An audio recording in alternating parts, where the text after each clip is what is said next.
That's right, the condition of the hostages released on Saturday has caused concern across Israel. The men, Ohad Ben Ami, or Levi, and Eli Sharabi looked frail and malnourished. Israeli leadership has vowed to address this with mediators, as the families of some of the hostages are calling for a faster timeline to get the remaining hostages freed from Hamas captivity. The family of Eli Sharabi reacted to his condition, saying this. What made it worse was when we actually saw Eli was to see the emaciated state that they put him in.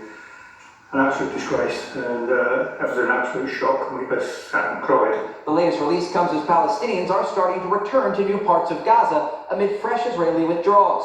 The ceasefire is delicate, but still is progressing as planned, despite no clear path forward for Phase 2. President Trump was asked this weekend about his plan for taking over Gaza. Any further deliberations on Gaza, sir? The timetable for a takeover? No deliberations. It's been very well received, where basically the United States would view it as a real estate transaction where we'll be an investor in that part of the world. And no rush to do anything. We don't need anybody there. It would be supplied and given to us by Israel. While President Trump and Israeli Prime Minister Benjamin Netanyahu endorsed this idea, there are still dozens of hostages that remain in Hamas captivity. This certainly complicates the situation. In Tel Aviv, Trey Yings, Fox News. Okay, so thank you, Trey, so much. Guys, I know that we've had a lot of discussions about what could happen in Gaza, who eventually Gaza will go to. Will it be absorbed by the U.S.? Will it go towards some other countries in the Middle East? As far as the plans stand right now, I mean, is there any one way or another that you see things panning out in any certain direction? Well, I think realistically, first things first, there are still innocent hostages being held by Hamas in Gaza. And so looking and projecting way out into the future, even in the medium term, I think is wildly premature. Because even these hostages that we saw who were just released, horribly mistreated, clearly not nourished properly. At least 2 of these guys had their wives killed on October 7th. And as part of these exchanges, you have, in one case, 3 innocent Israelis who've been treated horribly, released, in exchange for well over 100 convicted prisoners and terrorists. So it is a really horrible ongoing disgrace that's occurring at the moment. And I think these conversations that people are having looking into the future, especially on a 2-state solution, which it seems like a fantasy at this point, when you have one side of that equation that does not want peace, doesn't even really seem to want a state unless there's no Jews around. Again, I think the word premature comes to mind a lot. Let's get the rest of the hostages out first and see Hamas consigned to the dustbin of history, and then have a conversation. Well, as the fate of Gaza is still up in the air, a lot of people are wondering what's going to happen to the Palestinian refugees, and Trump actually spoke on that earlier today. I think that it's a big mistake to allow people, the Palestinians or the people living in Gaza, to go back yet another time. And we don't want Hamas going back. And think of it as a big real estate site. And the United States is going to own it. Molly, your thoughts there?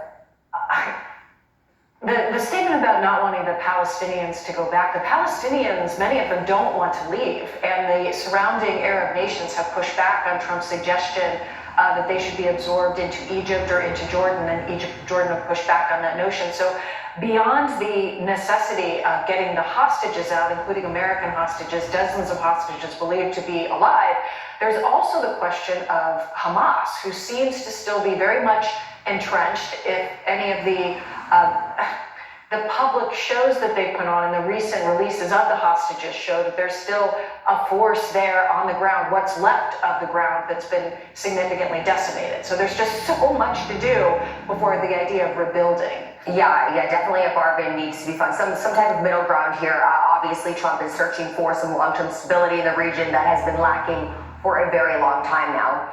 Moving on, for years, the U.S. Army was built with one motto in mind. We do more before 9 a.m. than most people do all day. Hey, First Sergeant. Good morning. Find your future in the Army. Now, there's that, but under Joe Biden, being all you can be meant going woke, and the Army naturally suffered as a result of that. In 2023, the branch missed its recruitment goal by 15,000 troops. But under President Trump, things are looking drastically different. The Army just had its most productive December in 15 years, enlisting nearly 350 soldiers a day. And our new Defense Secretary, Kristi Noem, knows why Pete Hegseth knows why young Americans are eager to sign up. They're so excited to have President Trump as their commander-in-chief. You see it in the recruiting numbers, right? You see it in the burst of folks signing up, not just in the Army, but in the Marine Corps and the Navy. There is an electricity to the Defense Department right now because of their leadership. We call it the Trump effect inside the building. Yeah, Joe, and I think big evidence of the Trump effect was seen in the election itself. I mean, young men came out in droves to support Trump. Yeah, it's real and it's palatable. I can't tell you the amount of folks. There was a young kid that played on the Georgia Bulldogs football team for the last several years. He's trying to go into the military, and I sat and met with him, and it's very matter of fact, hey, I feel comfortable doing that now. I'm glad I'm graduating now and not 2 years ago. I don't think, and this isn't going to be popular with everybody, it wasn't the wokeness per se. This happened even before that. We fought a war for 20 years without trying to win it.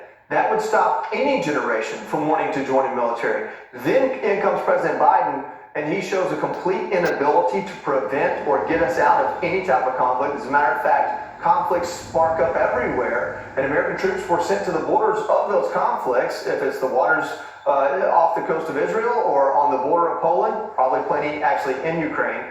And so when you put those things together, the wokeness never even had a chance. It's this idea that, hey, we just spent 20 years watching our dads and uncles die. Now you want us to go down in those places for fighting the same enemies? I mean, as a guy who fought radical Islamists in Iraq and Afghanistan for 10 of those 20 years, when I look at what's happening in Gaza, all I can tell you is the best way to ensure there's a terrorist organization is to give them nothing else to go on. And that's what it looks like is going to happen with Hamas. It'll be a whole new generation of Hamas will come up from what's happened in Israel. Not saying Israel shouldn't have done it or they didn't have it or they had a choice, but that is the truth of it. And so